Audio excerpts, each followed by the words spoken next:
I'm Tamara DeRitter. I'm the co-chair for Land Use and Transportation for Rose City Park. Next. Kelly. Kelly Davis, I'm co-chair with Tamara. Michelle has a glamour shot. Ooh, is she on? All right. Ed? Ed Gorman, observer and helpless IT person. Sharon Fuchs, member. Michelle, your mic's off. Michelle, you're muted. You've got the Michelle's lamb muted. shot on. Okay, we've got guests with us. Emily, you want to introduce yourself? Yeah, Emily Courtnidge and my husband Andrew Dyke, and we are the residents at 50th and Fremont, and we raised an issue about parking along Fremont, blocking visibility. So we will discuss that in a little bit, I guess. Okay, great.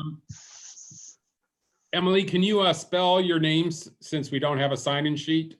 Sure, it's so EMILY and then COURTNAGE. And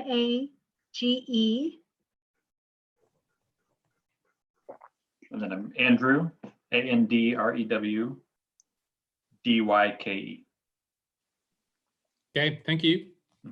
It looks like we've got Terry that's joined us. I'm here. You want to introduce yourself, Terry? Terry Parker, board member, committee member. Hey, Terry. Hi there. Michelle, you're still muted. We can't We hear don't you. see your face other than your pretty picture. I just sent her a chat telling her that she may be having technical problems. Okay. All right. Well, let's go ahead with the discussion. I wanted to go over the agenda. I did expand Kelly's agenda to include a number of items that were brought up, including Emily's raised issue about the parking. And then we have the Northeast Fremont Apartments. We have the nuisance house enforcement, and Michelle was going to talk about that. And there's a demo of the Flatiron building that's happening as well. A demo? Isn't that what we were talking about? Potential demolition? I thought it was the street vacation. Well, it's the street vacation that we wonder if that means that there's a demo coming. Oh, okay. That's a concern. Now the traffic concerns on Weiberg Lane resolved themselves in the sense because PBOT decided not to continue with the possible change of traffic, which is a good thing, because they were going to try to divert some of the 47th Street traffic away from Weiberg Lane because Beaumont residents were upset about the traffic. And I think they came to the conclusion that there's really only so many routes up the hill.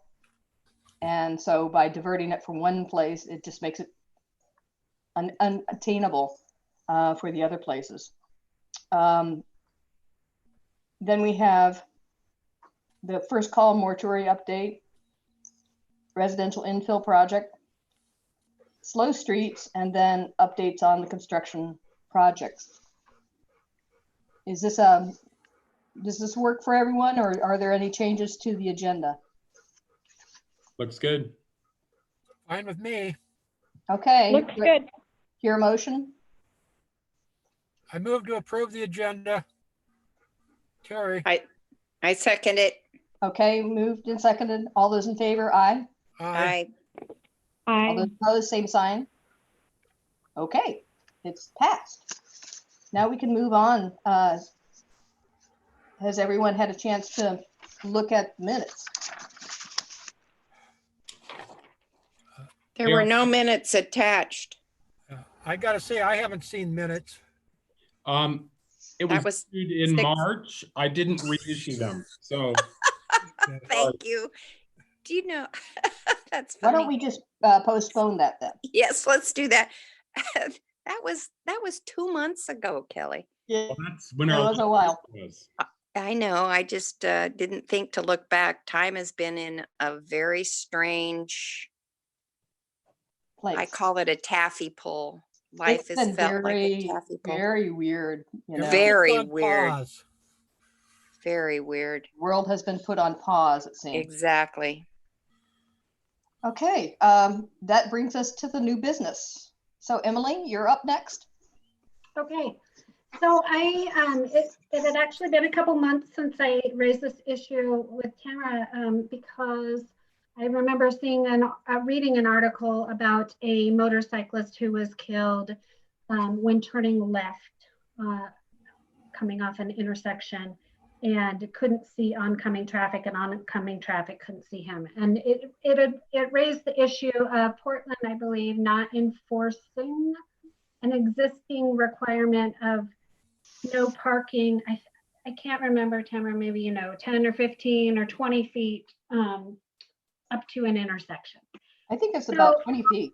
Yeah, so it's so then I wrote to Tamara and said, is this an issue that our neighborhood association could take up? Because I know on our particular intersection of 50th and Fremont, it is very treacherous turning off of 50th left onto Fremont when there are cars parked all the way along Fremont up to the intersection, especially if there's any truck or van or tall car there.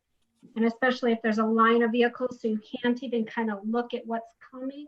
You have no visibility for what's right next to the intersection, and you can't even see what may be coming up. So I have a lot of neighbors who choose not to even drive, not to even turn out on this intersection. They instead turn the other way, drive along Klickitat several blocks, and find a safer intersection from which they can turn left. Of course, that means we're routing traffic onto a bikeways. That's not ideal. Right now, during this COVID pandemic, there's very little parking along Fremont, and the visibility is amazing. And I haven't felt endangered in quite a while. But the rest of the time, I think it feels very treacherous. It feels like if you're going to turn left off of 50th onto Fremont, you're just hoping and praying that nobody's coming at you fast. But I want to say that I don't think this is just a 50th and Fremont problem. I think there's probably multiple intersections along Fremont where this is an issue. It's just I happen to know this one intimately because I live right, 2 houses from the intersection. So I would love to see Portland enforce that blocking of parking up to intersections. I realize that could mean that more patrons of businesses along Fremont end up parking on the side streets, and that will affect me as well. But I'd rather deal with that problem than a potentially fatal wreck one of these days. So it's scary. I mean, if you ever come to the street and try to turn off onto Fremont when there's a line of cars parked all the way up in front of what's currently called Eclectic Kitchen and so forth, it's just really scary. And I think it's a potential fatality issue. And turning right as well as left. If you can't see the oncoming traffic, it's still still sketchy. It's still sketchy turning right, and then of course you've got a crosswalk as soon as you turn right. So anyway, the visibility issues are bad. And I meant to also add that with all the apartments now, we have 2 different complexes about to be built. Apparently, wow. One right next to us of 18 units, and then the one that I guess you guys are going to talk about next of 12 more units. I just see the parking becoming more of an issue. So I would love to see it addressed. Definitely. Thank you guys for hearing that. Good. Tamara, do you remember what they call that? I wrote an article about it about 2 years ago in relation to Halsey Street, where you have to have, I think it's 20 feet from the corner on all corners. It's for visibility. Right. I'm trying to remember what they call that, and I think it's called a vision clearance area. that's not it. No, it's No? a vision triangle, I think. I Right. think that's what it's called, vision triangle. And the city, we should be asking the city to do that along Fremont. I didn't get very good response on Halsey because of Providence parking on Halsey. But yeah, it's a vision triangle. That's what it's called. So it would be the first parking space on 50th and the first parking space on Fremont on all four corners. Well, that's less than 20 feet. I think it's even more than one parking space. I think it's 20 feet is what the vision triangle is, but I could be wrong. Well, I Okay. know that, you know, I was actually thinking you were concerned about parking on 50th because in our section of the neighborhood, when you go down Broadway and go to 47th, you have folks parking all the way up to the stoplight. You know, it's, and then you've got this crowded throat, Yeah. and then you have folks trying to pull in. It's maddening. Yes, that too. We do have, I think on our side, there's a, isn't there a fire hydrant there that at least prevents some parking all the way up to the intersection on 50th. So it's more about the cars on Fremont blocking the view of oncoming traffic. Got it. So is this as simple as the city would need to paint the curb and then people would potentially respect it? That would be great, but yes, They're not painting curbs, but they could put in a no parking sign, they could do that too. you know, for the first, I say the first parking space, but I think it's actually 20 feet. And there is a program supposedly for this vision triangle thing. And if someone was killed there, then they should be, or hurt there at that intersection, then they should be looking at that for the intersections on Fremont. The PBOT should be. That is a real safety issue. Now, was that intersection where the accident occurred? There was, it's actually turning right. There was a child who had, no, that motorcycle incident, sorry, that was down on maybe Belmont or Stark. But no, there was a child who was hit and had a broken leg. But that was somebody in the pedestrian crosswalk. And the other problem is we're sort of at the outer edge of the business district.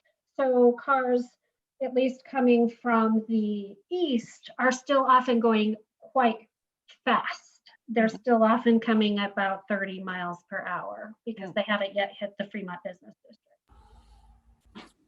district. So maybe Well, that's isn't as well. all of Fremont 20 miles an hour now? Well, yes, but Well, no, all of it, no, it goes to what, 25 or 30, right? oh, right 51st past. or so. Okay, I don't think 30, but 25. yeah.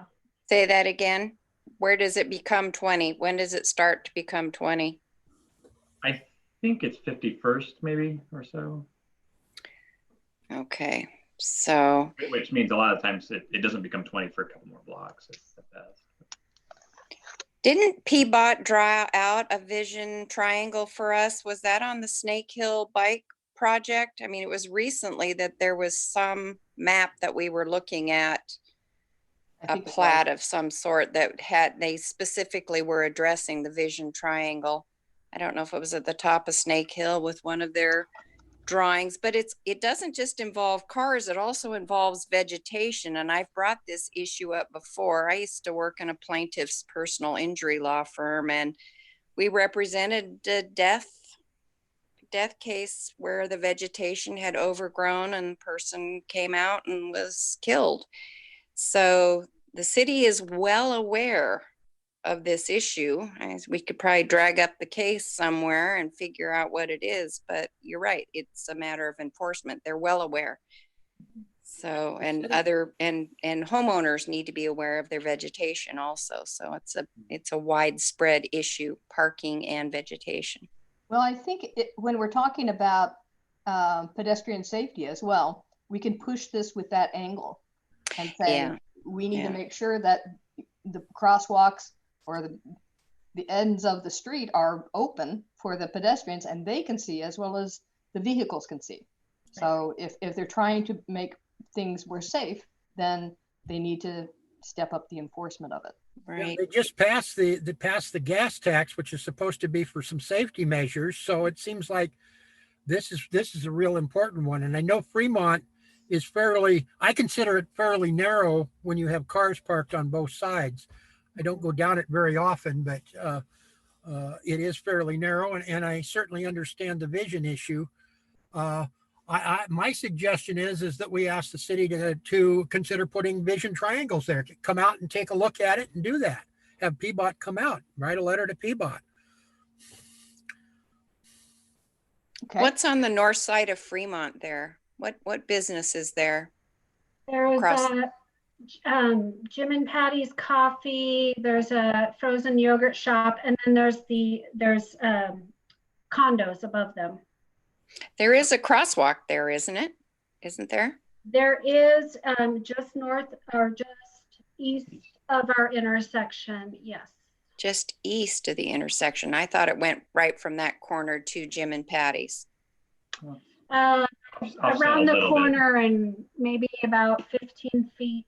Okay. Are the streets staggered there, or do they when they cross Fremont? I know the streets a lot of them are dead end, but are they staggered, or do they go directly across? If you know what I'm talking about.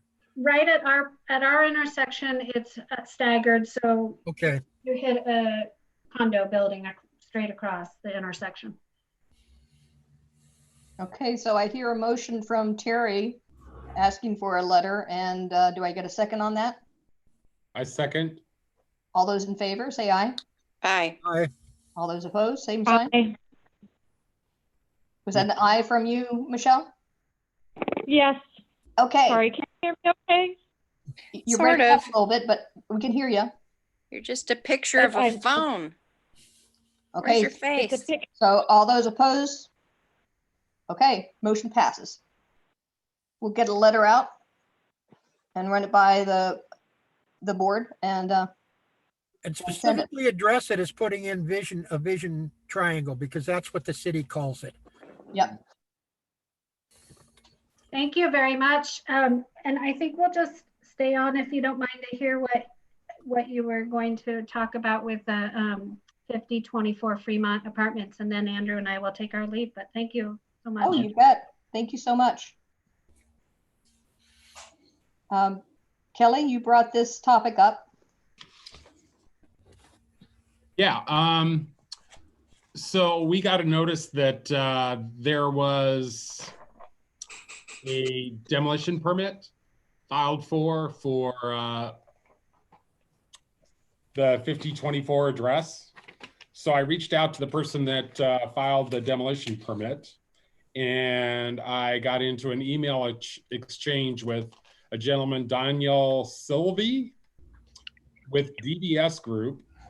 And he sent me some drawings that I'll share with you in a minute. Okay. So this is at 5024 Northeast Fremont. So what he is planning on is 10 one-bedroom apartments, not 12. Okay. 2 buildings with a staircase and walkway between them, and retail space that is just under 1,000 square feet. There's a 10-foot setback on the east and the south of the property for side access to the retail, and a common outdoor area for people living in the apartment units, and 0 lot line on the street, at the street and the west end. So he didn't send me a site plan. So let me show you what he did send me. Kelly, is this the same one that we received, or that we talked about 3 or 4 months ago, where the gentleman came to our meeting? This is next door to that, I believe. Okay. Yes. Yep. Directly next door. Okay. Looking at it right now. Look at that cute family. Wow. Oh, sorry about that. That's okay. So this is the second small house of the Peterson property. Mhm. Yes. That's right. Yep. But this is So- on Fremont as opposed to on 50th? Yep. Correct. Yes. Okay. Oh, boy. So this is the first floor plan, and if I was really smart, I could figure out which way was north, south, east, and west, and where Fremont Street was, but I can't. Yeah. How many, how many units is Okay. this supposed to be? 10. 10. Yeah. God, what's the depth of that? What's the dimension of the property? I think it's 50 by 100. No, it's much smaller. It's about 35 to 3,800. Yeah, something like that. I don't have a site plan, so it says 62 feet long and 39 foot 6 inches wide. Well, so there you go. Those are kind of How funny many shape. stories? Hold on, Terry, I do have an elevation. Yeah. What do you say, 425? Typically, the common space is going to be in the back. So this is a second floor plan. You can see the units. It looks like there's 4 units. 1, 2, 3, 4. Mhm.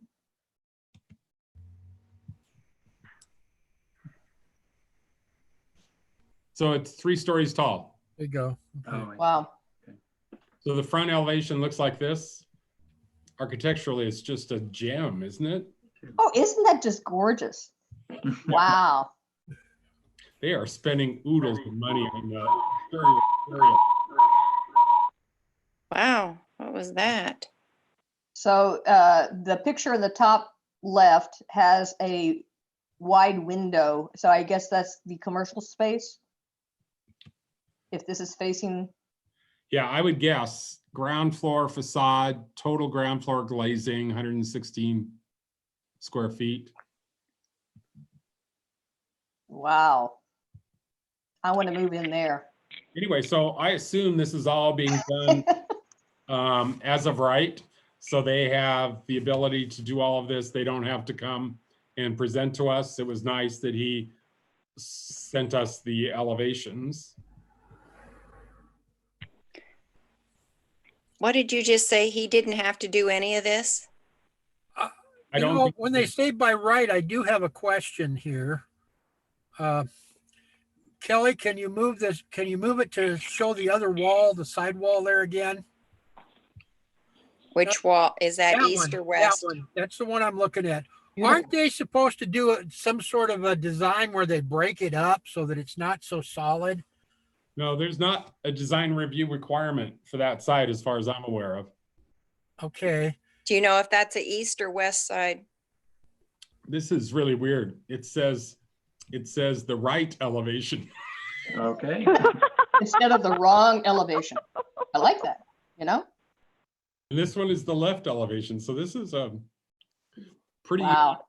But see, Well- that one's more broken up than the other one is with the doors and the windows. And it's got a short door and 3 tall doors. I So guess- that would be the east. That would be That's probably east. the bicycle locker. People Or duck for to get in. those with short abilities.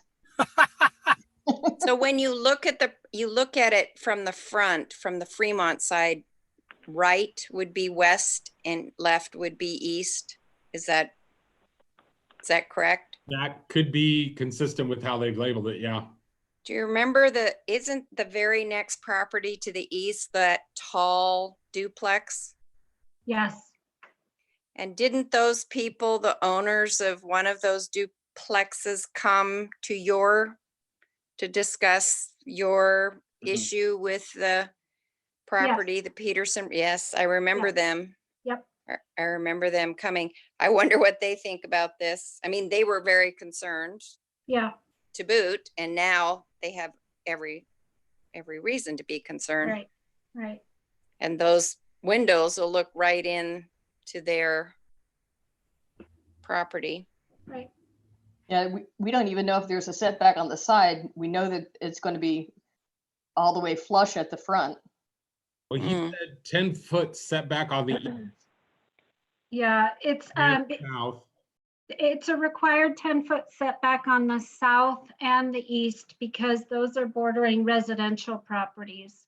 But where it's bordering the new property, the new commercial property or apartment complex that's going next to us, it there is no required setback. Are you sure it's a 10-foot setback on the side? I thought Yeah. that was limited to 3. That's just what he says in the letter I got, or email I Yeah. got from him, Terry. Okay. It's 10 foot on the east side because that duplex there is still zoned residential. So, Okay. yeah.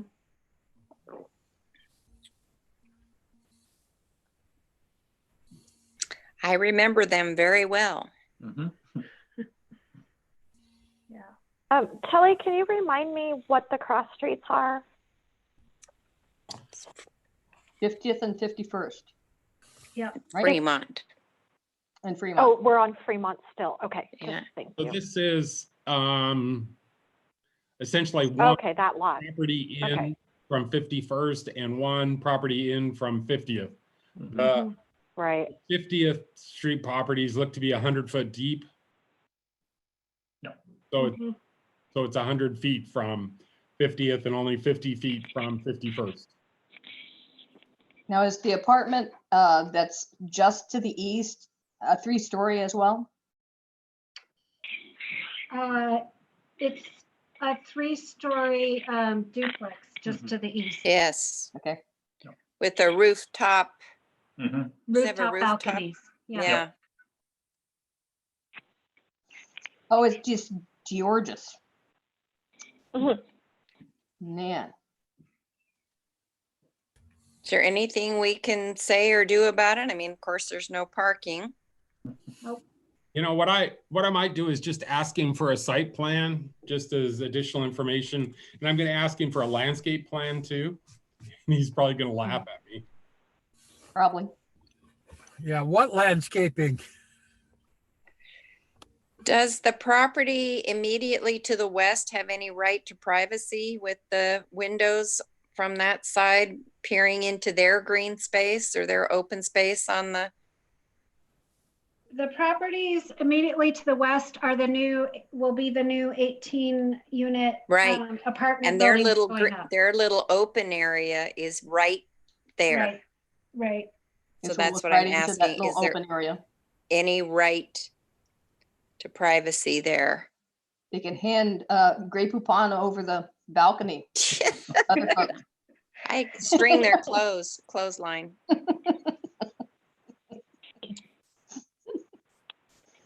Kelly, Of do we course. have any materials for this project? Is it just hardy, I'm guessing?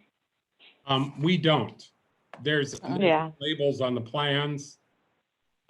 Michelle, you can't see any of this, can you? I can. Yep. Oh, you just are on the phone. We just can't see you. Yeah, my camera, I don't have a camera here at home. Oh. So that's my image at LRS. And so that's how I'm You're a presented phone. at work and everything. Yeah. So I'm, oh, you guys just see the phone. You don't see my image. Hell no. Okay. You're green. You're a green Oh. square with a phone. Because mine, on my end, on my Zoom, I see myself as an image. So, You wow. did initially, but Anyway. See you in a beautiful glamour shot. glam. Yes. That's it. Interesting. Okay. Can you go back to the Sure very doesn't- first image that you put up? I'm sorry, Tamara, say that again. Could you go back to the very first image that you put up? It looked like there was, Overhead. yeah, it was an overhead view and common space of the first floor. And back it up so we can.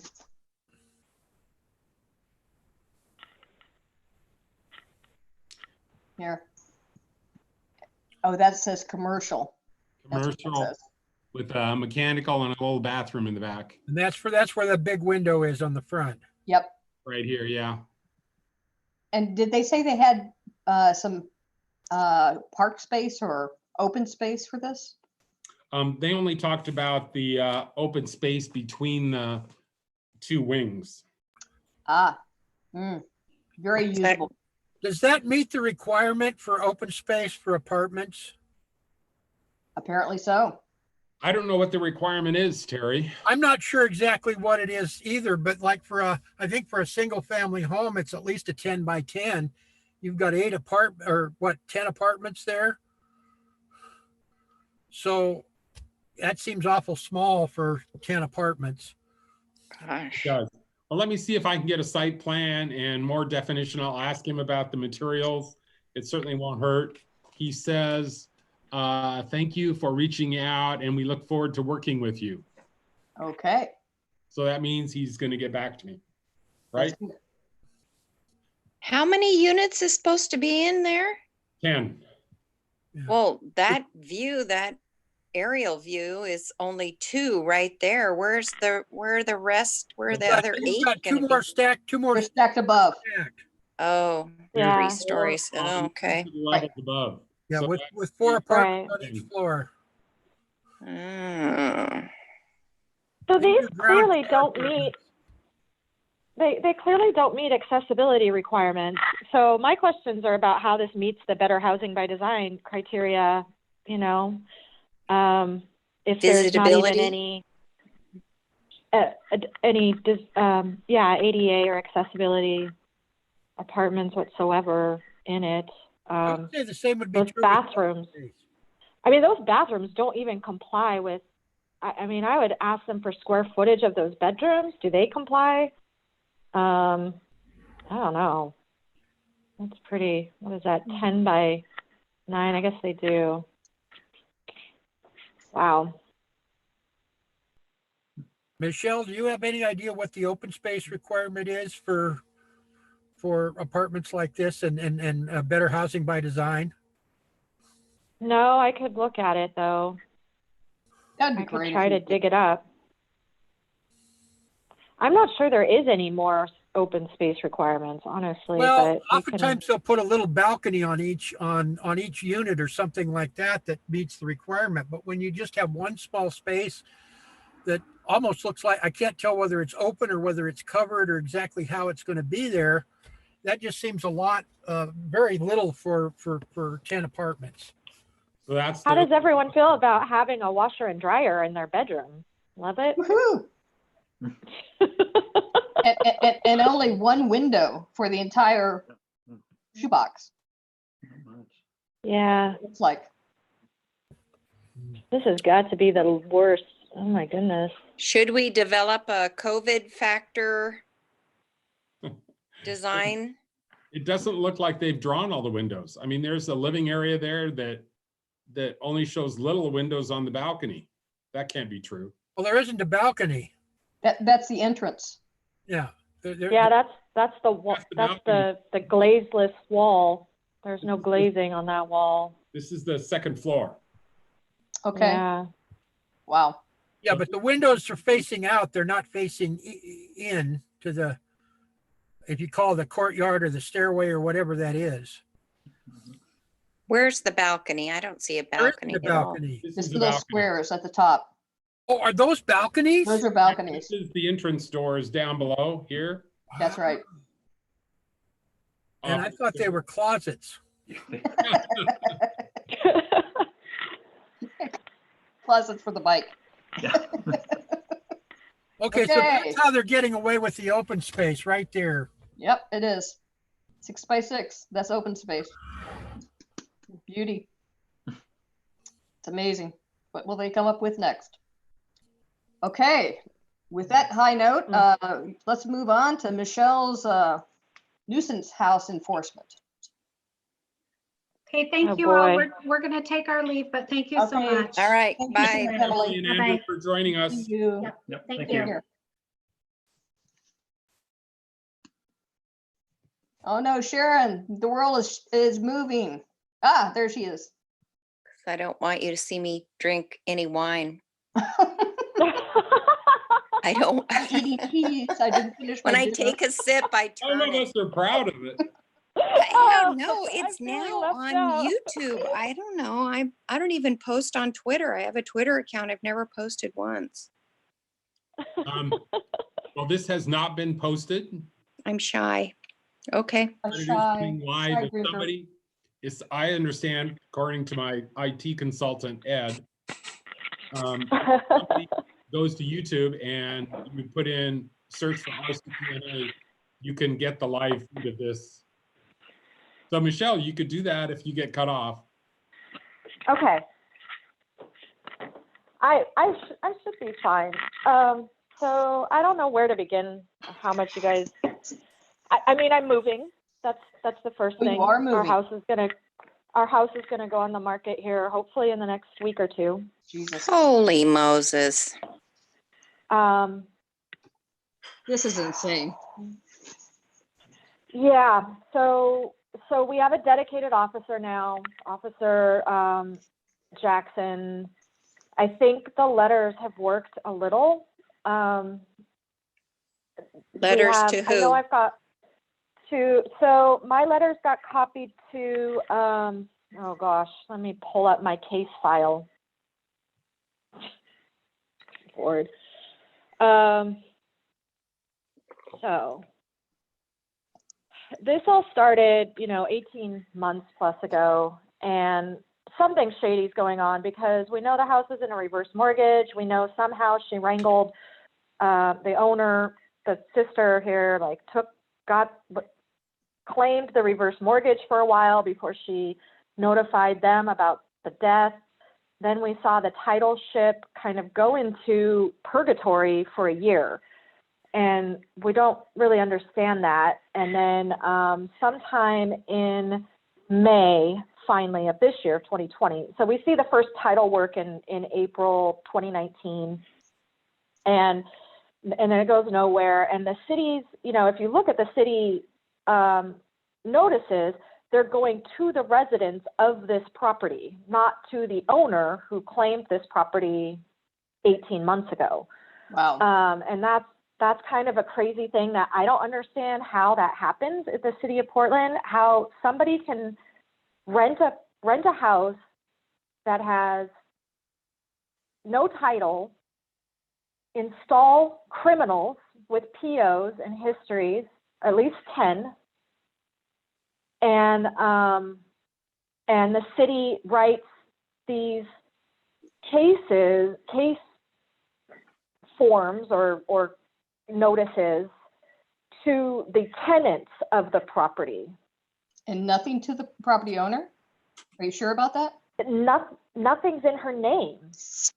I thought the title switched to her name.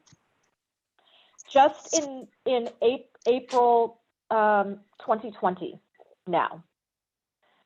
So, Who so has if you been the pull owner up some of those between those nuisance points in time? Do you know? right.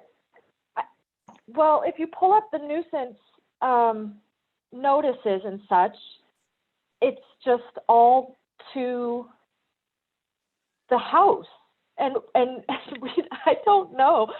This is kind of one of my first perplexing things is like, how can the city of Portland allow rental properties to be operating without an owner's address? That's like a basic thing that seems like was a complete fuck up of the city of Portland. Mm-hmm. And I know we just got provisions and new ordinances and things about, registering rental properties, but I'm perplexed by how it even became a rental property, basically. So there's that. So my contact list recently, we met with like 5 attorneys, property attorneys, defense attorneys, civil tort attorneys. All of their advice is to move. That these cases that do wind up in the city, and many have, is that, basically as a property owner, I'm claiming maybe $20,000 or $30,000 of lost value. And these attorney's fees are $50,000, $60,000. So for this reason, the city attorney just basically ignores them. And then they just kind of get kicked around and don't really go anywhere. So that's really disconcerting news. We have a whole Portland police officer list of, I think, 1, 2, 3, 4, 5, 6, 7, 8, 9, What's 10, the 11, name of 12 the, officers.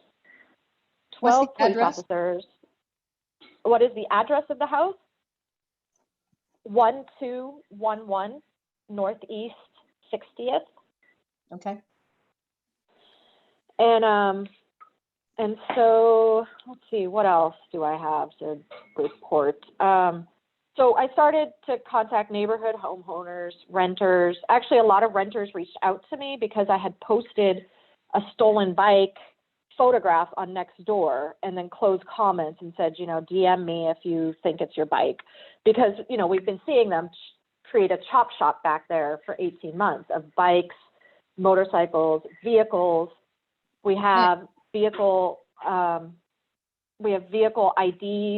We have people IDs. They've let them all go.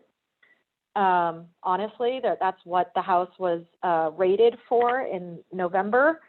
And they had no case, they told us, and there's a lot of problems around that and why Oregon has the highest car theft and things.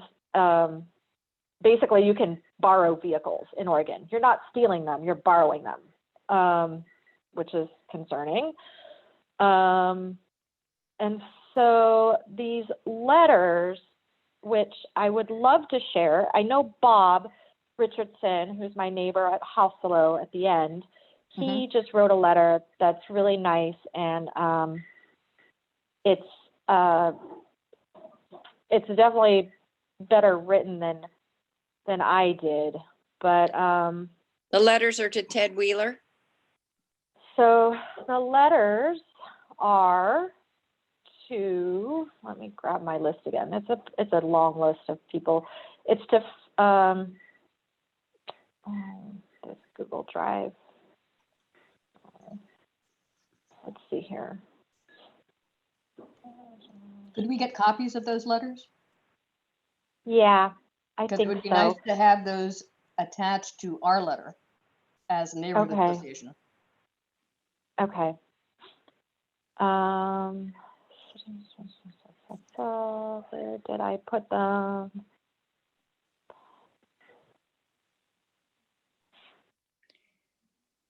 Why can't I see them? I thought I just uploaded these. Well, for sure it was to Ted Wheeler because that's who you were trying to get the attention of. Yes. And you thought maybe an Originally- officer showed up as a result of one of those letters to Ted Wheeler. Michelle and I have talked about this several times. I can attest to her extreme distress about this. I am so sorry. Oh, it's awful. I mean, and then witnessing drug overdoses and ambulances coming. I mean, it has to be Yeah. PTSD traumatic. Yeah, there's been gunshots, there's been broken windows, there's been cars just like ripped apart in the middle of the night at all that noise. So I had all the neighbors reference BDS public records request, my request number, and all of those, you know, CC, NC, HS, NU numbers. And then I had them write it in email directly to, here it is. Oh, no, that's not it. Sorry, I wasn't prepared. It's okay. All right. We don't need it right now. Okay, so here it is. Robert King, who's the mayor's right-hand man, I guess. That's who Amanda Fritz put us in touch with. Yeah, he's the Mayor Wheeler. guy. Yeah, for mayor. The mayor. Robert King, Mayor Wheeler, Amanda Fritz, Yusina Carello, which I think is Amanda's aide, Nicole Grant, I don't know who that is, Joanne Hardesty. I purposely omitted Udaly. I did not want anybody sending her shit. Sean Foley, who's the officer in the central precinct who was here and quote unquote did us a favor by busting this house for these car thefts. That's what he told us. I did you guys a favor to try to help the situation get better by busting the house, but then there were no arrests. Jennifer Butcher, who's a sergeant, and Rob Foster, who is the neighborhood response team person that we were told to contact. Okay. Since then, we have more contacts. We have Officer Jackson, who's been assigned. If he's not going to be a politician in 3 years, I don't know. I mean, he's quite something. He gave us a huge speech about community building and giving these neighbors the structure that they obviously lack and need in order to reform. People who have terrorized us for 18 months, threatened us. Man. Didn't he and also then tell you there's that their another- hands were semi-tied also? Yeah, we got quite a stern email from him today telling that he will bring order to the neighborhood because there was an axe wielding visitor this week. I think that was Monday. I don't know. Something happens every other day. I have a Simpsons meme now, that Simpsons where they say, 2 days without an accident, but I changed it to say 2 days without a mess incident. And I sent it to all the neighbors because this is just, it's like it stays quiet for a day or two and then somebody is here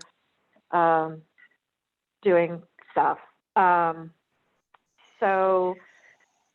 So yeah, we're going to put our house on the market. We're going to cash out, and we are we are moving out of Multnomah County. And I'm even looking at quitting my job because I don't want Multnomah County to have any of my money. Zero. They don't get it through my employer. They don't get it through me. They don't get it through my property. I don't pay for school. I pay for schools. I don't have kids. I'm kind of just sick of it. The only thing I need from this city is safety. That's it. And I can't be given that guarantee. There's the known drug den arrest. There's a Portland article about 8 arrested in Northeast Portland drug den. All those people moved into this house. And they know it. They know it. They don't care. I'm going back to where you get a ticket for rolling through a stop sign. And I just can't deal with the panic and the threats of this Multnomah County bullshit anymore. We're too old, and Isn't it really, and I don't know how you guys do City it of because Portland bullshit? you're older than me. So. Isn't it the City of Portland police more than anything? Well, it's a circular blame. The Portland police, they wait for the roof to cave in. It's a city code violation, nuisance property case, and building code case. And then the building code case people say, oh, it's a criminal issue. It's the City of Portland not enforcing criminal laws. And that's one of the great letters actually from Karen, one of the triplex owners here, who is just livid. She's been sending NIT and NRT drug incident reports for months. She's been filing them on behalf of her tenants who are all leaving. They haven't told her. The other triplex owner, Lloyd, just bought the triplex a few years ago. He's in the healthcare. He does not live in the city. And him and his wife work in emergency and medical. And he's shocked, and he's in the process of writing a letter. 2 renters spoke up and wrote letters, which I'm really grateful for. Their letters are very sweet, and they're very disturbed about what's happened and how these are long-term people. All these people I'm getting letters from have lived here, 6 years, 10 years, 18 years, and 60th Avenue is just not, this wouldn't happen in other neighborhoods. I just know it. And, now we're in a small claims court case. I've had the police show up at my house accusing me of stealing kittens who have been running around the neighborhood, who belong to this house. But I've been threatened that if I steal them, it's a Class C felony, which is true, and that they're property. Threatened by who? And that's how The police came to my door and demanded I return kittens. You're kidding. And No. who said that you had kittens? Oh, that's a really long story. But there's these cats that emerged in my yard 12 weeks ago from that house. And they've had numerous animal control complaints, and their dogs they'll run around. We've seen hit animals, we've seen killed animals that are all owned, quote unquote, by these people, these 13 individuals that live in a trap house and have animals. And so these kittens emerged and they wanted to shelter in my yard, and I put a litter box there so that they wouldn't poop in my garden. And then I noticed they had blood in their stool, and I noticed they were undernourished and not fed. They had breathing issues. I've been trying to work with animal control, but animal control's closed. And so this has been an ongoing issue, but what's happened now is that there are neighbors like snatching these kittens because they're adorable and they're sweet. They're so sweet. And they're perfectly innocent in this whole scenario. And all I've done is try to just make my space as appealing as possible for them so that they do not want to wander further. But we all know you can't do that. And I don't have a fully fenced yard. It's partially fenced. And so these residents know they've been in my yard. They've never called for them to come out of the yard. They've never kept them in the house. And so there was an incident where just last week that the cats were darting across 60th Avenue and were getting busy again. Mm-hmm. And some concerned neighbors decided that we would be the people that they should bring the cats to the attention of what's going on with these cats. So they knock on our door, they have the cat, they're saying they're going to take the cat. The resident comes out of the house that owns the cat, starts yelling at them across across my front yard. They get in verbal matching. They make threats. They say they're going to steal the cats. He says, you better not steal the cats. And so they each call the cops on each other, and the police wind up at my door accusing me of stealing cats. So, and what's crazy is that my neighbor across the street in the triplex has video evidence of these people stealing his tools. He's a construction worker, and he has video evidence of them using derogatory slurs, hate language, and stealing his tools worth over $5,000. And the Portland police never knocked on that door. God. And they came to my door about a cat, an alleged cat theft. And honestly, what I did, which is really within my rights, is the cats came back onto my property. I quarantined them to my garage so that all these people would go away, and then I let them out 2 hours later. And so I did detain the cats, but as I understand, that is within my legal rights when these cats don't have tags, they don't have collars, they're just being claimed. And yet, this is week 12 or week 10 or 11, something in my yard where, I gave them dewormer on the animal control advice. They said to check for fleas by, giving them a bath, and I did, and they all had fleas, they all had mites, which is a health risk to me and my yard and my cat, who is an indoor cat, but still it can transfer, right? So as I'm doing yard work, I could transfer it now to my cat. So I did some basic care for these animals that obviously didn't have it. And now I'm in some potential legal, civil bullshit with the Portland police, with the owner of this house, with the residents of this house. And I'm just trying to keep the cats from dying. Yep. So this has just gotten beyond something I can handle, and animal control still won't intervene on that issue. But, apparently these people can be Class A felons with records for 20 years, and the Portland police never enter the house. They never knock on the door. They talk to these individuals in the yard. We see open dealing. They have POs. They never frisk them. They never check them. So we just don't know how or why, but these are the facts that I have to share with y'all of what's happening. And thank you. So Michelle, and what's a yeah, nuisance house? I don't know. trap house? No, a nuisance house, because you sent that list of nuisance houses in Yeah. Portland, and I looked at a few of those. So what constitutes a nuisance house? Just, You know, this is what I've been digging into, and it's something that has a number of incidents within a 30-day period. Also, it has to do with, I think, the level of non-compliance of the habitability of the house itself.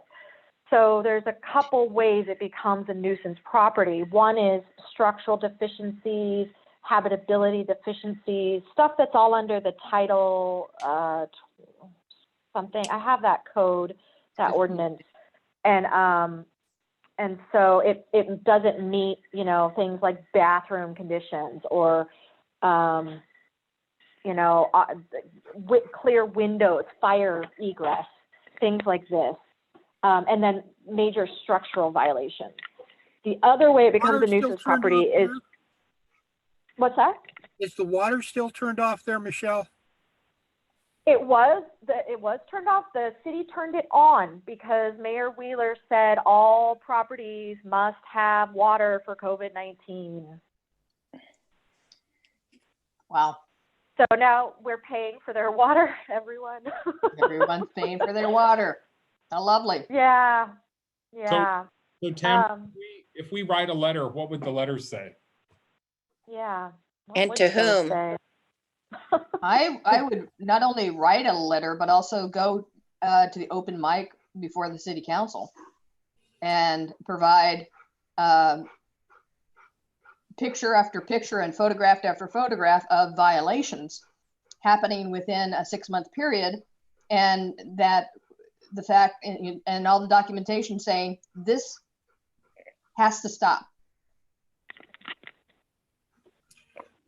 What is Multnomah County's responsibility here, or is there, other than processing the court through the court system?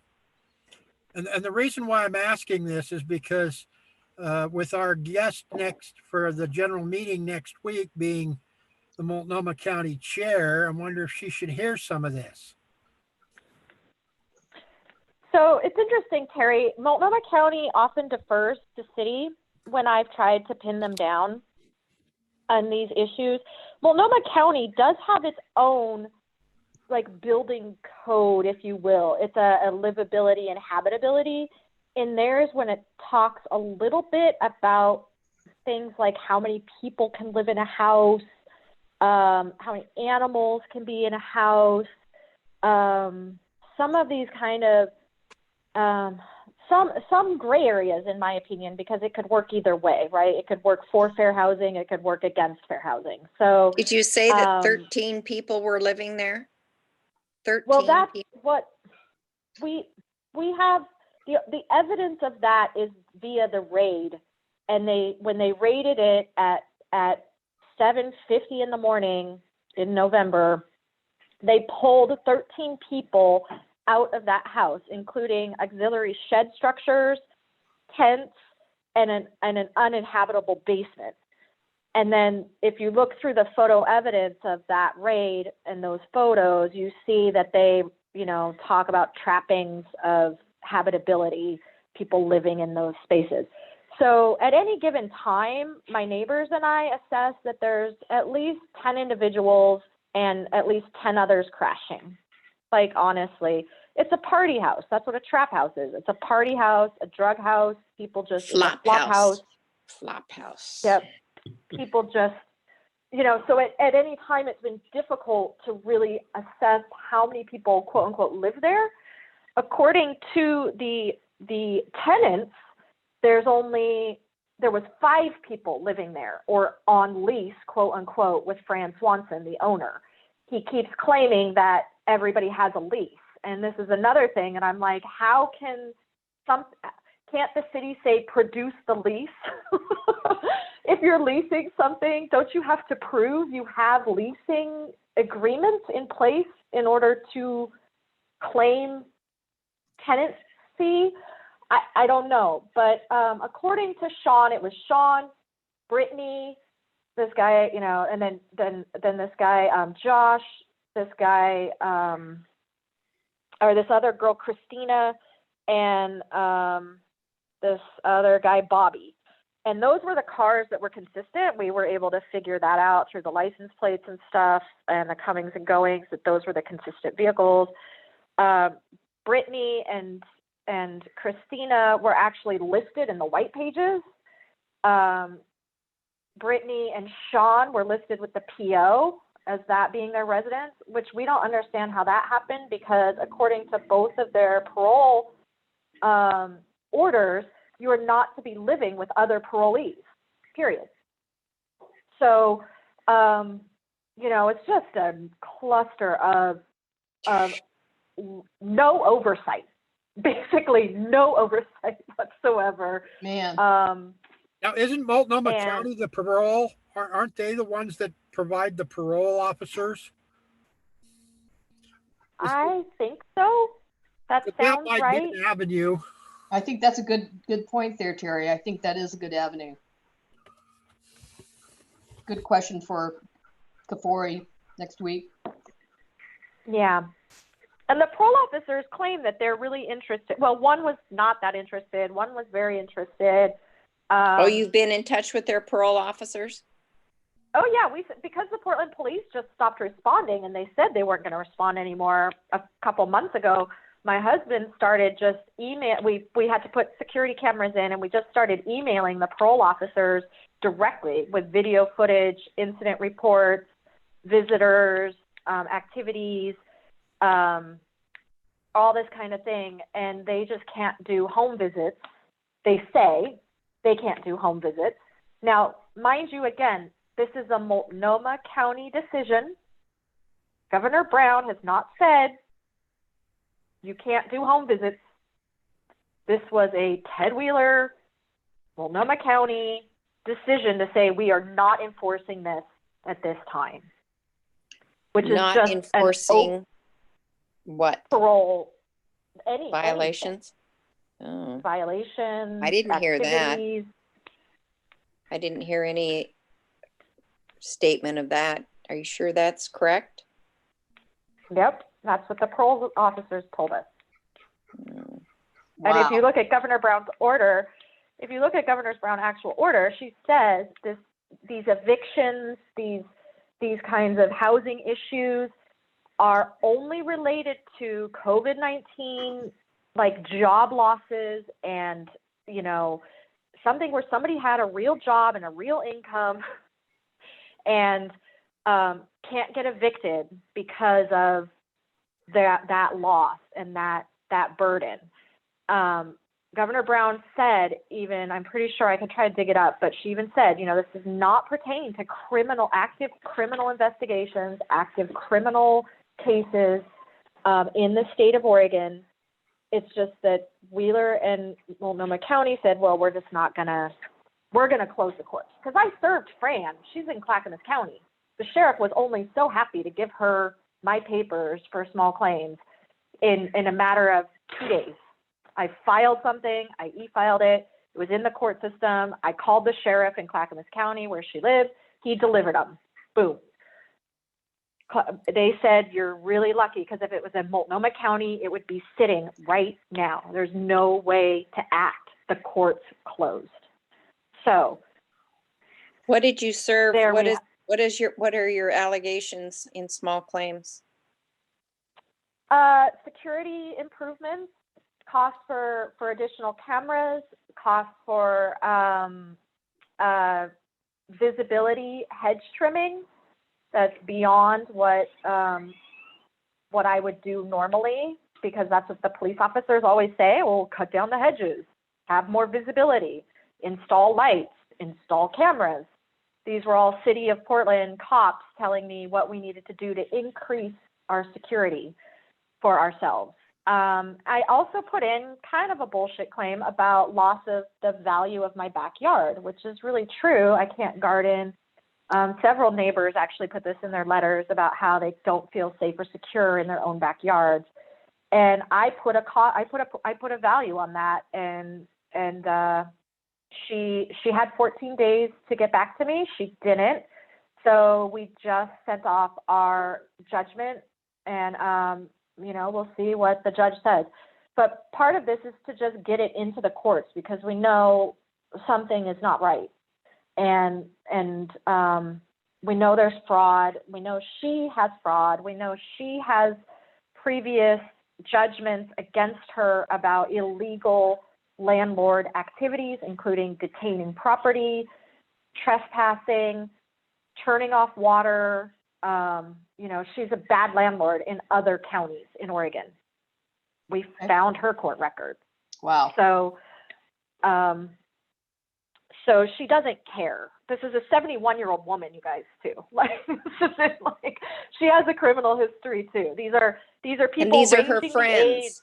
Yeah. Didn't she say these are her friends It appears to be in that yeah, house? It appears to be, or friends of family with criminal children. I don't know, something along these lines. At They're this all point, associated. what I would like to do is gather your letter and maybe the other neighbors' letters, and offer to the board the discussion that we need to do a very forceful letter about the failure in these different sections of the code of enforcement of all these other things, and how is this happening. And then I will make some time to go down in front of the city council, and not only, I will send it to them, but also then I will present it there to the council. And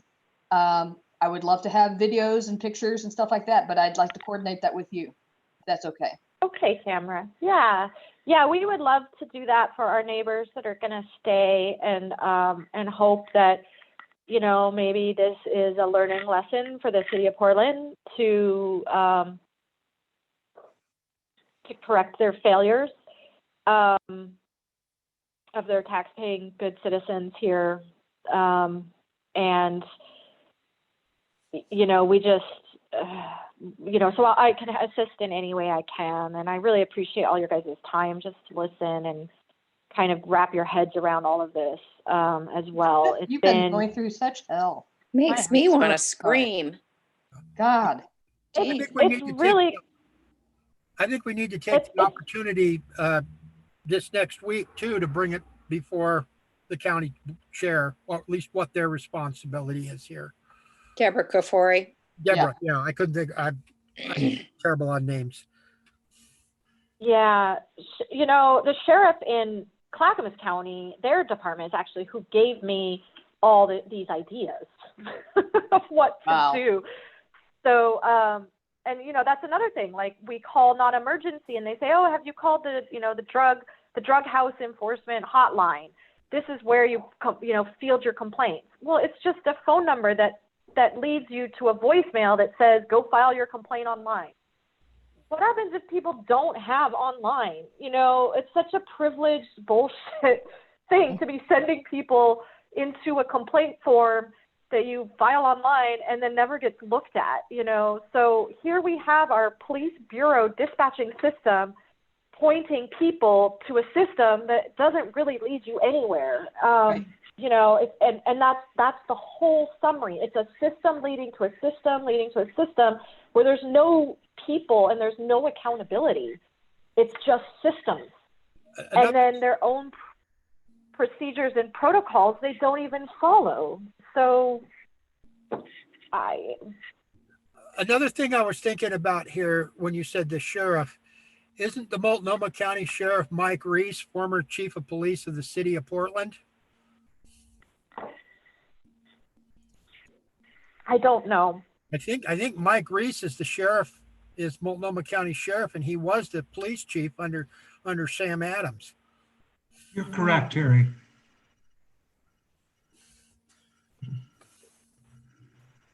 Well, let's talk about that further, maybe with the board, Terry. Yeah, that's fine. I just, Yeah, but Yeah, I think we are definitely behind, like it's 8:15 now.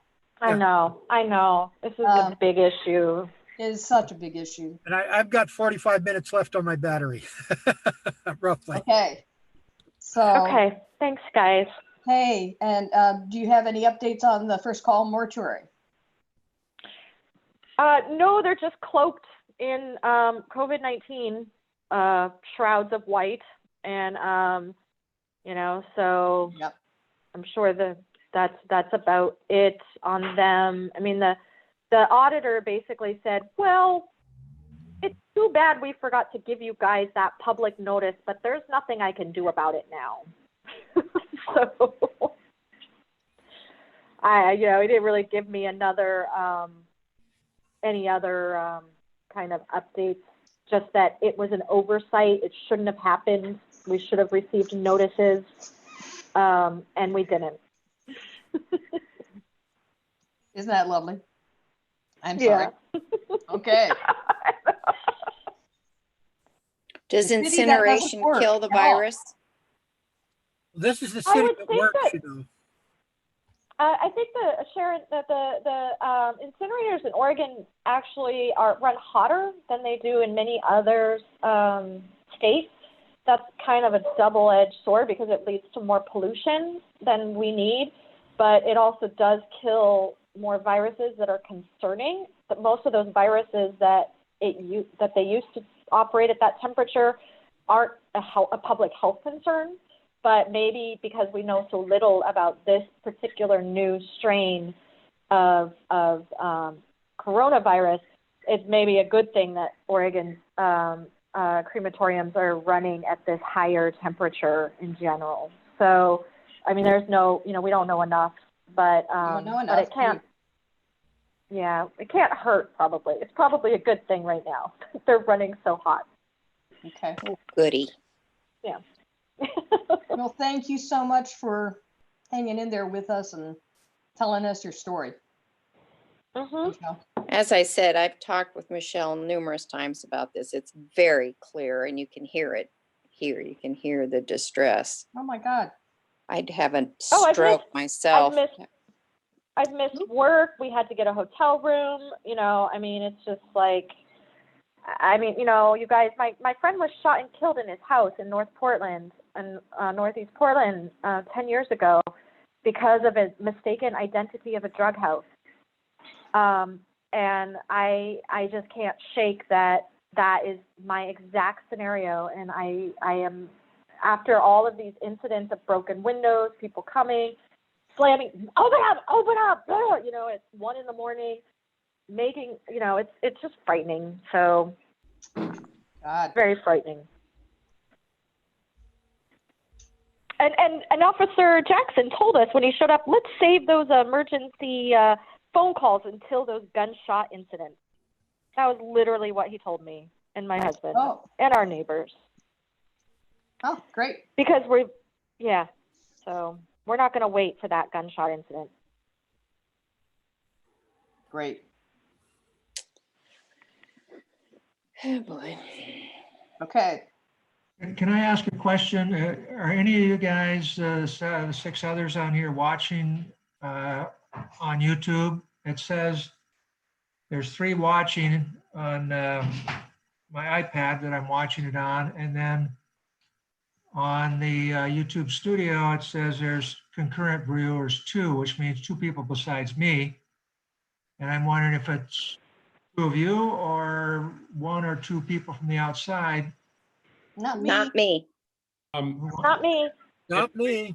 It might be me, Ed, because I clicked on the YouTube. So Okay. it might still be somewhere on my laptop. Okay, well, that would be 2 of us. So there may be somebody else watching. If they want to chat they can on YouTube. They want to make a comment, they can chat and it'll be visible here and I'll relay it.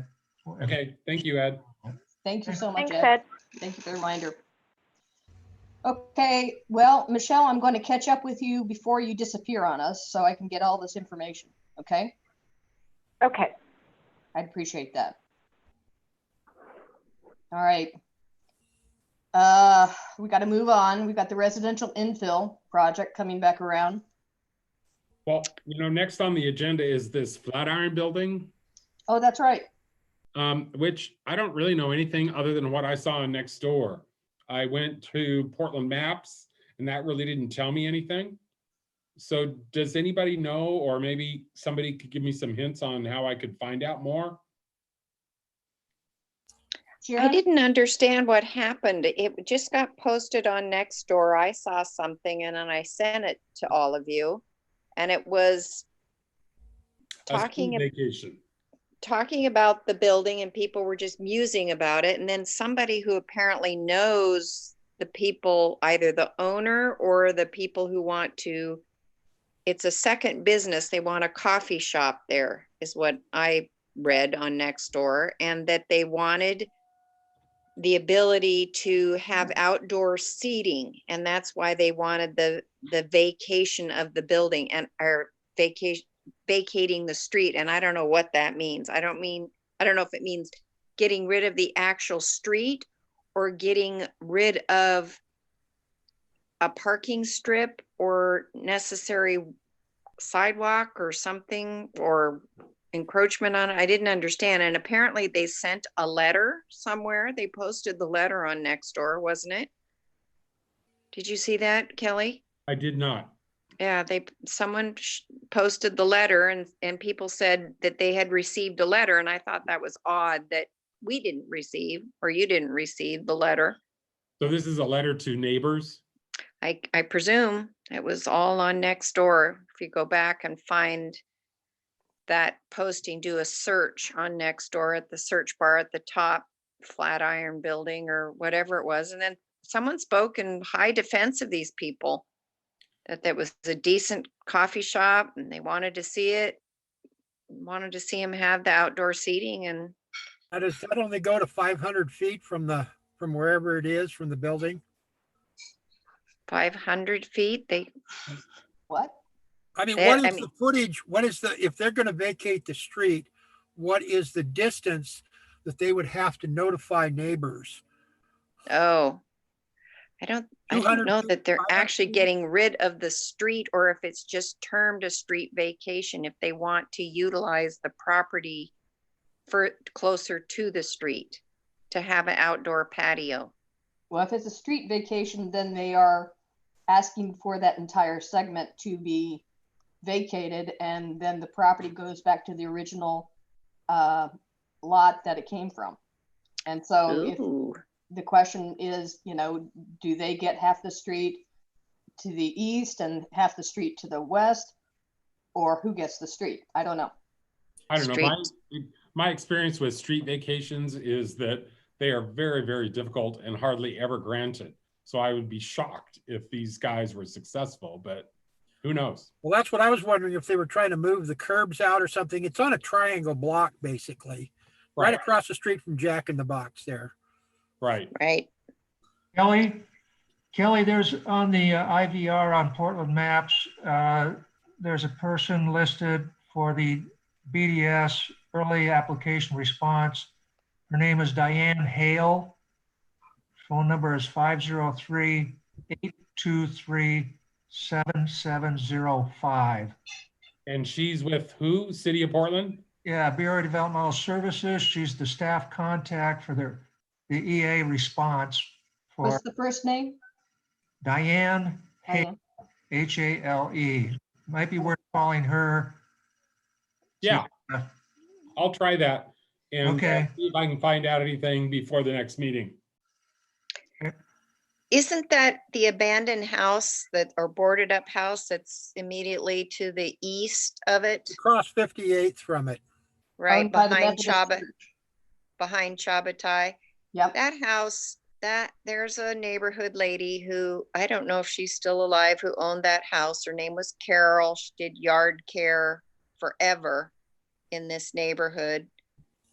And that property belongs to her estate. I haven't seen her for quite a while.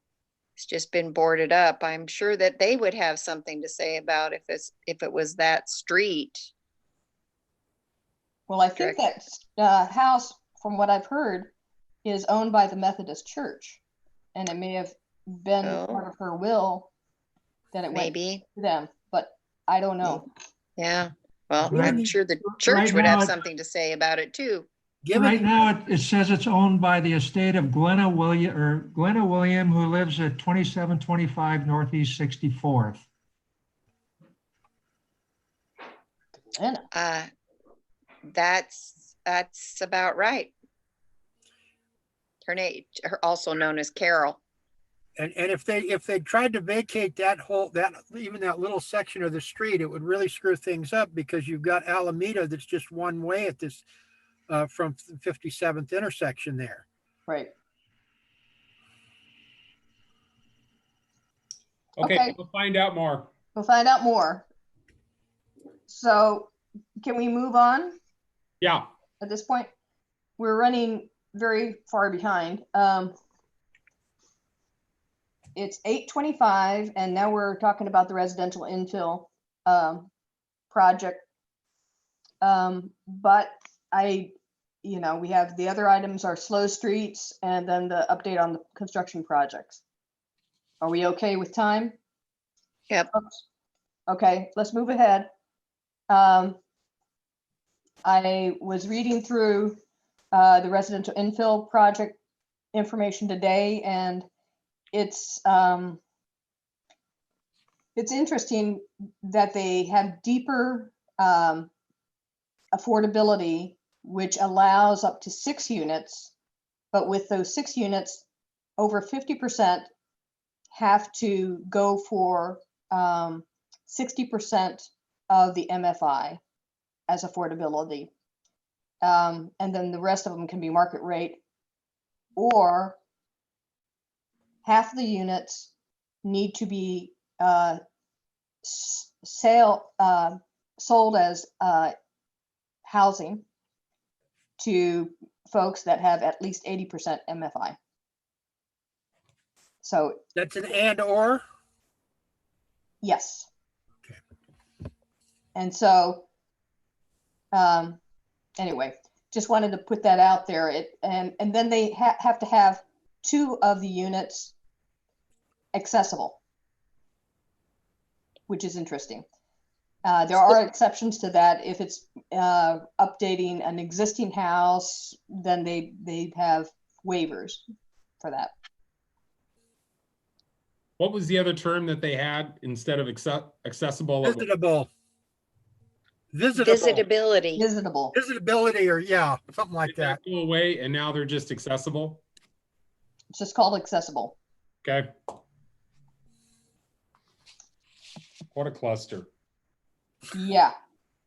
So this is a standard 50 by 100-foot lot, 6 units, if it meets these requirements. Right. And I'm assuming they get extra height for the 6 units? I think they can go up to 35. I don't know. I think 35 feet is as high as it can go. But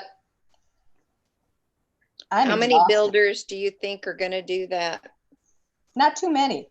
I think it's Yeah. Self-limiting. limiting. Yeah. I think what we'll end up finding is more 4-plexes and 5-plexes, anything under the 6-plex mark, just to get the density in. Mm. So, And of course, no parking. of course, no parking. Was there any response from your letter that you sent in December or None. early January? None. None. Do you think that any of the Oh, issues that yes, I were did. raised still? Sorry, I did. And they said that they believe they satisfy all those issues.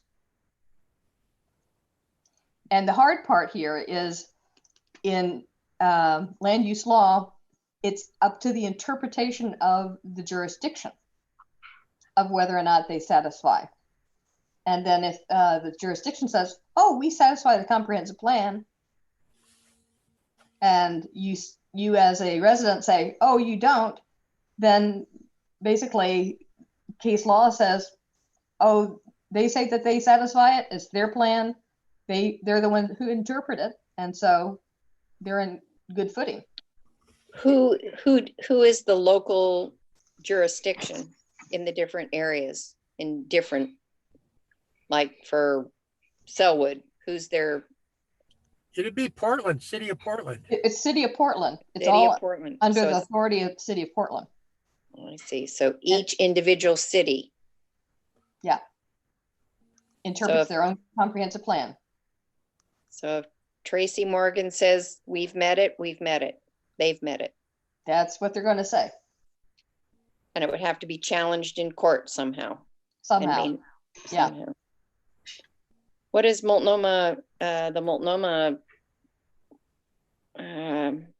Neighborhood Association's appeal or process? How's it going? I'm not sure. How about you, Terry?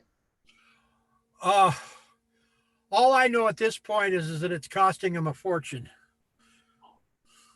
That's exactly how they try to make it. So Well, that they just no, I run mean, you dry $30,000 financially. here, $40,000 there for attorney fees. Now, Yep. to me, that's a fortune. I guess that the Mary Ann's the one that's been following that. And, you know, she said a few things to me, but I got to get lost sometimes in what she says. It's easy to do.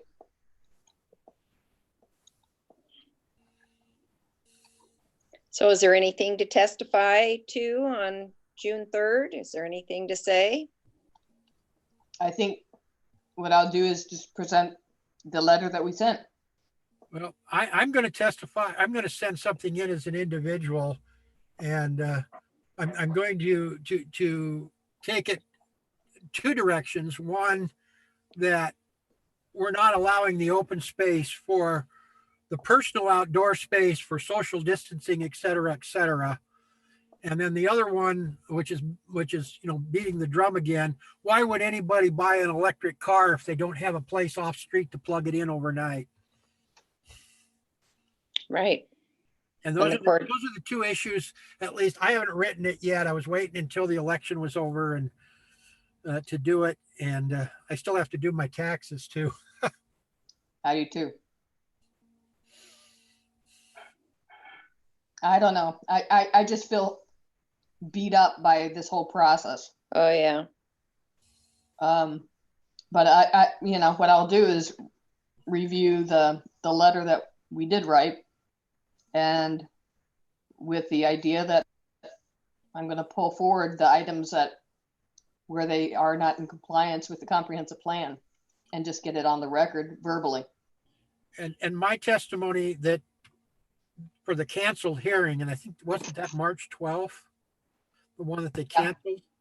Well, it was kind of a reflection of what you wrote in just what was 2 minutes worth of what you wrote to some degree that I was going to present, but I went ahead and sent the email in later because they canceled the hearing 20 minutes before it was supposed to take place. Yeah.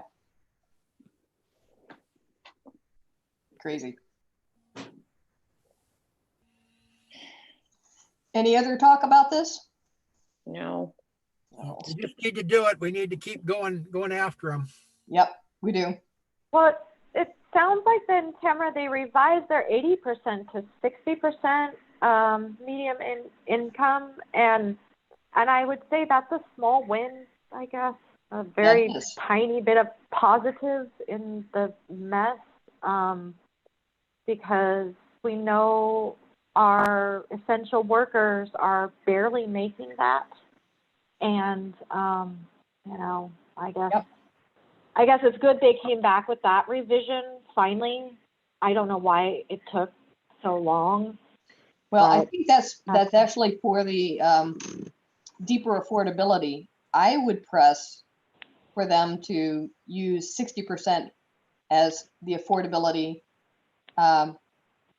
for all the units in this whole Yeah, setup. I agree.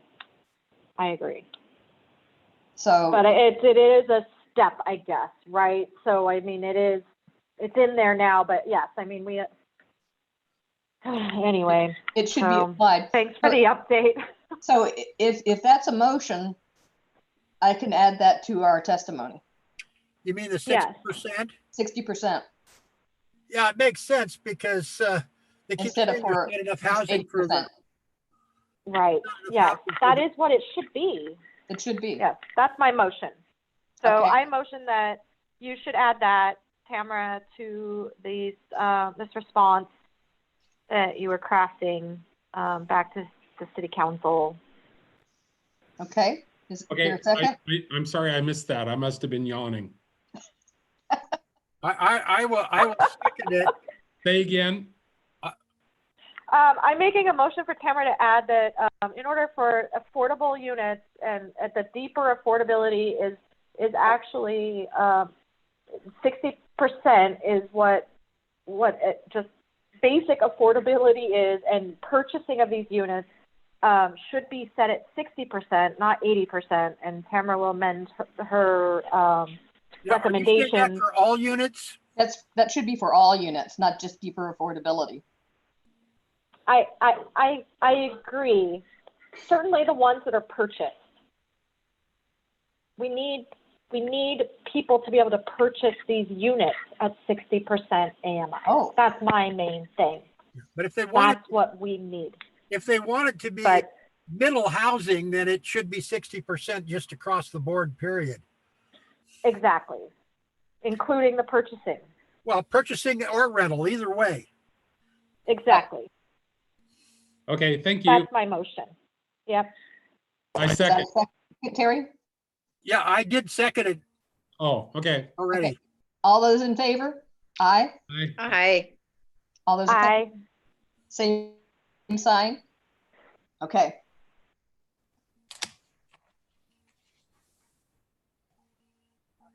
All right.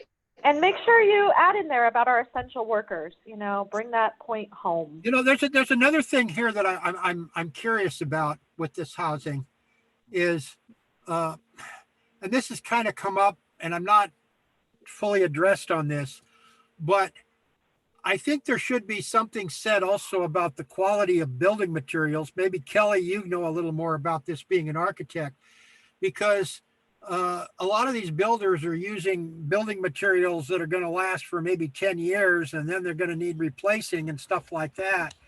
And it seems like to me that if they're going to put in this housing, that it should be with quality building materials. So 10 years from now, we don't have to restore all the stuff that's going in. I mean, like this one city-owned building that got all the mold and all this other sort of stuff. So I don't know if we want to do some sort of a motion on that. I'm sorry, I'm a little bit vague on it, but I've got a friend that it actually is works for an investment firm that invests in some of these new buildings, and he says 95% of the stuff that's being built is not quality. I mean, the problem we have is that there isn't a code that allows them to stipulate building materials. I mean, they're essentially in the RIP, they're dictating as to what you can build, not the quality of what you build. Well, maybe the quality should be in there. Well, I'd love everything to go through a design review process, and but that's probably wishful thinking. That is. But I appreciate what you're saying, Terry. I agree too. You know, the thing is that, you know, I look at what was built, you know, just down the block from us, where they tore down a house and an ADU and built 2 units that sold for 1.3 each. And they're with quality materials because they're getting $1 million for these. And I think that's more likely what's going to happen in our neighborhood is they're going to build, you know, maybe 3 or 4 plexes with quality materials and sell them for $750,000 a piece. No affordability at all. Yep. I agree. And mind you, these affordable materials are really basic. I mean, high quality. They're not like, I mean, we're talking the difference between $1 or $3 a square foot sometimes. Like but they're marking them up 3 and 4 and 5 times. So, it's all, anyway, it's all Well, bullshit. so maybe what we just voted on has a backlash to it, a downside to it. I mean, it's nice to think that you're going to provide affordable housing for people, but if it's a disincentive for a builder to build a mixture of housing with higher, the 80% MFI and the 60%, and then, if they're just going to build, duplexes and triplexes, there won't be anything affordable. Right. Maybe if you don't have that mixture, it doesn't give the incentive to create the mixture. It'll go the other way. Well, the way to Well, save until money, Go ahead. go ahead, Michelle. I was gonna say, I mean, until you cap profit, I mean, people are gonna want to turn their million in 3 years. I mean, that's what the performance I see. They're, 1 million means 1 million in 3 years. 1 million investment, 1 million turnaround. 3 to 5 years, period.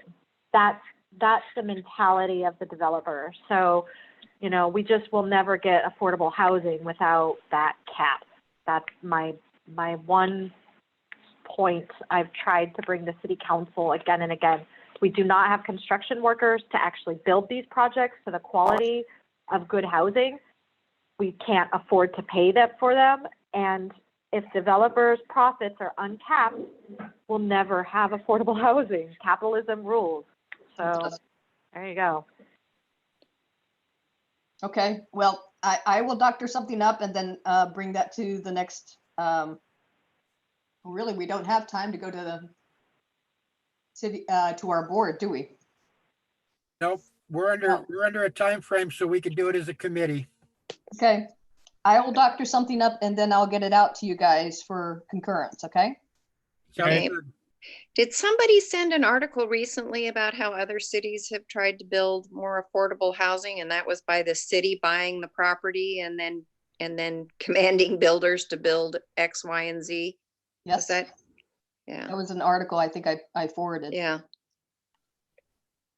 And that's about the only way to do it. I mean, in fact, in cities like Bruges in Europe, that's exactly how they maintain the downtown. Is the city bought the entire area and they're the ones that rent it out so people can afford to be there. Right. Yeah. We're becoming more and more like that. Yeah. Okay, we have slow streets and then we have construction updates, and we have all of about 15 minutes. And that's about all I got left on battery on my computer. Okay. Well, the slow streets is just the barricades that are up to allow people to walk and bike. We've got one on Sacramento. It seems to be working okay. Although Where's the Ed one said on people your are, end on Sacramento?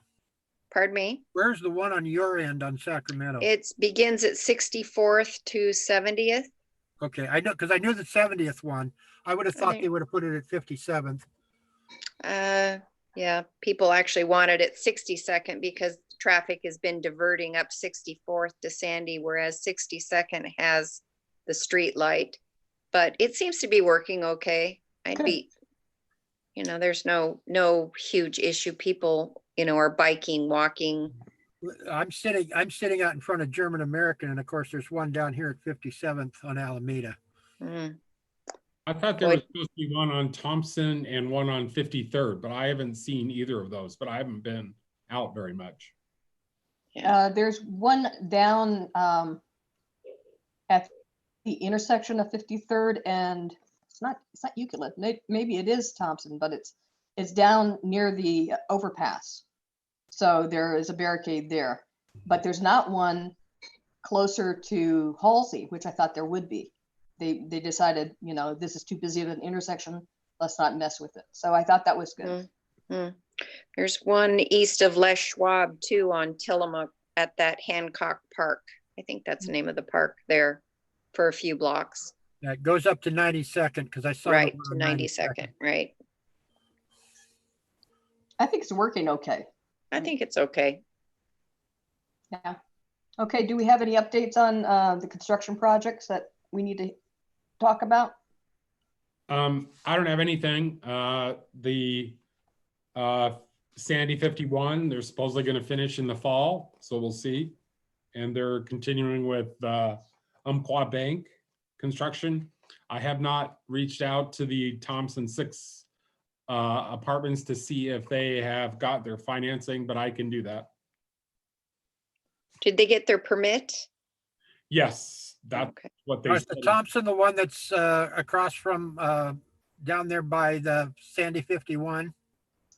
Right. It's The not- parking six lot. units? Yeah. Okay. Okay. Okay, and what do we have going with the Rose Lane? Terry, have you heard anything? Nothing new. You know, it may be the pandemic may have delayed some of that. I don't know. I haven't heard anything. Okay. And what we've got from the Halsey 60th Peabody design, they've pushed it until the spring of 2001. 221, excuse me. 221. The only Yeah. thing the only thing I can add on that is, and this was back in March, the last time I talked to Matt Grum, is that supposedly streetlights are going to be added in as part of the gas tax, but the way it read was they're all for East County. So I don't know, but I've been pushing Matt Grum about that, but not since March because I haven't been down at City Hall. Got it. What happened here? Did anyone, are we off that topic now? I just want to say one thing, ask a question. Go ahead. Did anyone witness the food bank drive at Our Lady of Lavang the other day? No. They were handing out food, and I happened to need to cross at 62nd. I was kind of surprised. Traffic was backed up on Sandy Boulevard from 62nd all the way to the corner. I presume they were going to turn down to Alameda to enter into Our Lady of Lavang. And so I went straight across Sandy and took Siskiyou, which is 1 block north of Sandy Boulevard, cut across 57th. I didn't realize what was going on. I just saw all this traffic. And then when I turned near St. Rose, I got onto Alameda and it was bumper to bumper all the way down to Wisteria, people waiting to get, it hit home. I mean, Wow. I don't see it. I have not lived that reality, but I was shocked. I'd seen it on Nextdoor that they were going to hand out food baskets, but it was choked. It was I'd like on one of to- the news too. It was on one of the news It programs. was, okay. Yeah, I don't Wow. remember which one, but Yeah. I Hey, was are they still there? really surprised. Do we know? Are they still there? Yeah, they're there. They didn't Still move. there. Yep. And they were doing this food handout. Good for them. Well, Yeah. the COVID thing, it probably put all their plans on hold. Could be. Yeah, Kelly, the last meeting we had with them, they hadn't closed the sale yet, or the purchase of the property over in Clackamas. And even if they do close that, they have a year and a half's worth of remodeling to do before they would move the congregation permanently. The only things they would do would be to hold their 2 outdoor summer events over there, should they acquire the property and they're able to do outdoor events. But they're going to be there for quite a while, where they are now. Okay, I didn't know that. Okay, that's good news. Or that's news. Yeah. I was listening to NPR just this afternoon, and there was a food handout happening. I think this was in Philadelphia, and the previous month they had 60 people. This time they had 600. Yeah, Yeah.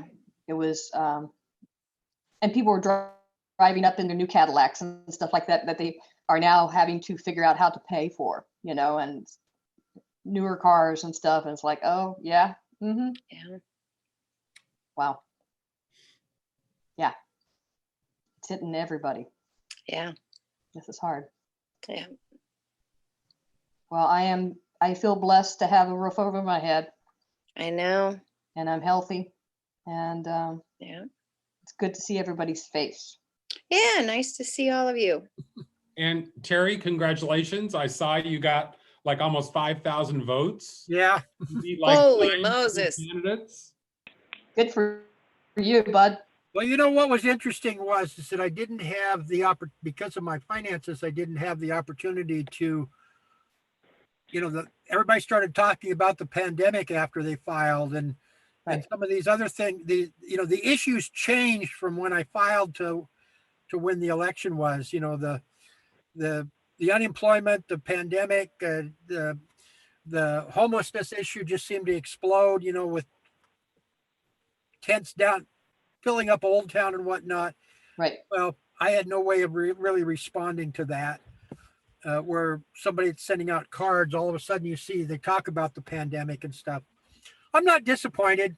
It was a long shot.